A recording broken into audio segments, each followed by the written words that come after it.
Teman-teman sekalian, aku cuma ingin berbagi tentang satu hal yang menurutku penting banget. Walaupun mungkin tidak langsung menjawab tentang problematika-problematika yang sekarang ada. Jadi gini teman sekalian, kalau kita lihat pada zaman sekarang, pernikahan tuh benar-benar kayak scary. Jadi kata-kata scary marriage itu, ya kalau kita bilang nggak ada, nggak juga. Karena memang faktanya seperti itu. Aku coba bayangin kalau aku jadi anak-anak yang belum nikah ya. Atau anak-anak yang sudah nikah baru misalnya. Lalu aku ngelihat pada mereka. Mungkin mereka akan ya baca ataupun nonton ataupun ketika mereka dapat sharing di media sosial, yang mereka dapetin ya pasti scary marriage. Ada pemukulan di dalam rumah tangga, KDRT di dalam rumah tangga, lalu kemudian konflik dengan mertua, konflik dengan anak-anak, ataupun yang paling tren sekarang adalah perceraian. Apakah perceraian itu diakibatkan karena beda visi, ataupun diakibatkan karena uang, karena masalah duit, ataupun yang paling nyakitin itu adalah masalah perselingkuhan, masalah ada wanita lain ataupun ada pria lain di dalam hidup mereka. Problemnya adalah sekarang bukan lagi cuma masalah laki-laki yang selingkuh. Problemnya sekarang justru juga ada banyak perempuan yang selingkuh juga. Dan aku melihat ada beberapa kesamaan di antara kasus-kasus yang sekarang perlu jadi perhatian bagi teman-teman sekalian. Ini adalah kasus yang penting banget bagiku dan mungkin akan bisa nyelamatin teman-teman sekalian kalau misalnya yang mau nikah ataupun yang barusan nikah. Yaitu adalah tentang bahayanya oversharing. Karena gini teman-teman sekalian, masalah ini mungkin bukan masalah native-nya orang-orang milenial kayak aku ya. Karena orang-orang milenial kayak aku, lahir tahun 80-an, kita cenderung ketika kita punya entertainment, kita keep it to ourselves. Kita main game main sendiri, belum ada game online, belum ada game yang untuk multiplayer, untuk online gitu, maksudnya untuk dimainkan bareng-bareng. Belum ada media sosial tentu saja, belum ada segala sesuatu yang jadi kayak platform sosial kayak sekarang. Anak-anak zaman dulu, di zamanku, itu ketika mereka misalnya mencari satu kebahagiaan, mencari satu sesuatu yang berarti bagi mereka, ya mereka harus mencari itu dengan cara yang nggak semudah sekarang. Misal ya, ketika kita pergi ke luar negeri, yaitu kebahagiaannya cuma untuk sendiri, atau paling nggak cuma untuk keluarga besar, atau mungkin teman-teman di circle yang terbatas. Tapi saat ini, kalau kita lihat mungkin milenial akhir, ataupun Gen Z awal, ataupun Gen Z akhir, bahkan generasi Alpha, mereka native-nya sudah media sosial.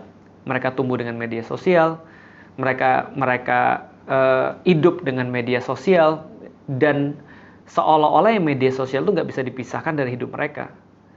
By the way, yang paling parah dulu di zaman kita ya SMS, dan belum ada WhatsApp, paling ya sekedar pesan-pesan biasa aja.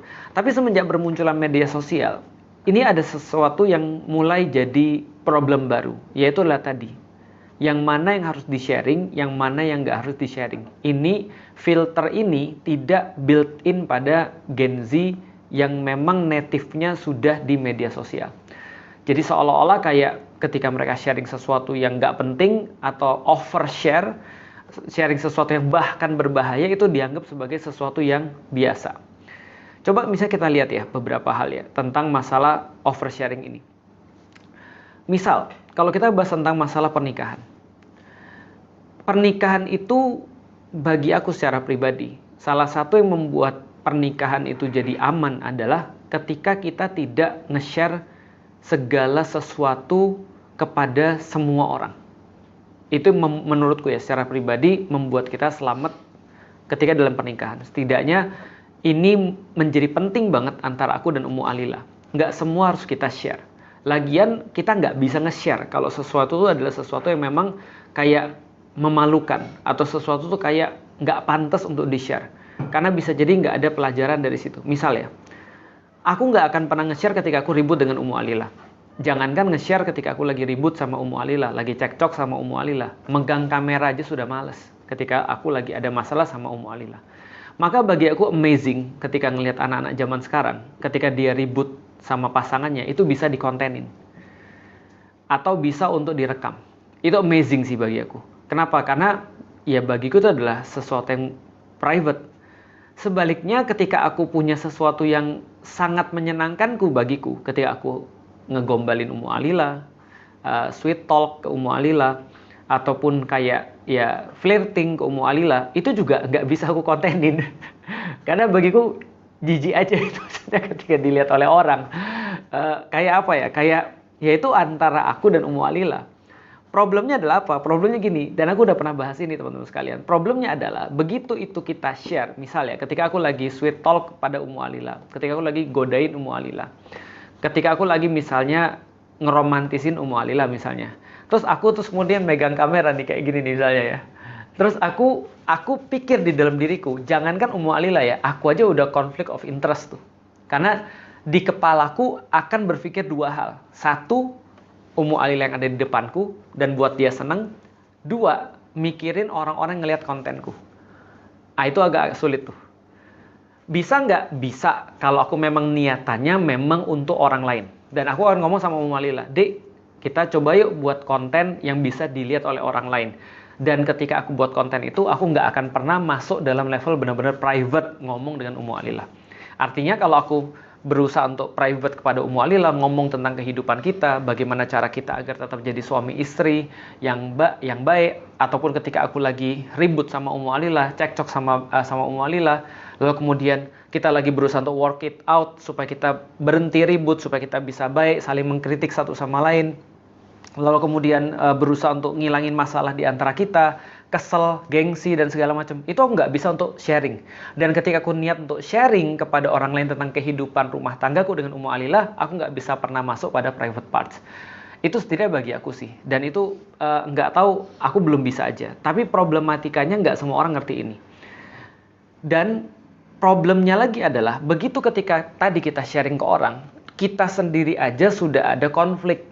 Ini mau kita pakai untuk sharing atau kita pakai untuk diri kita sendiri.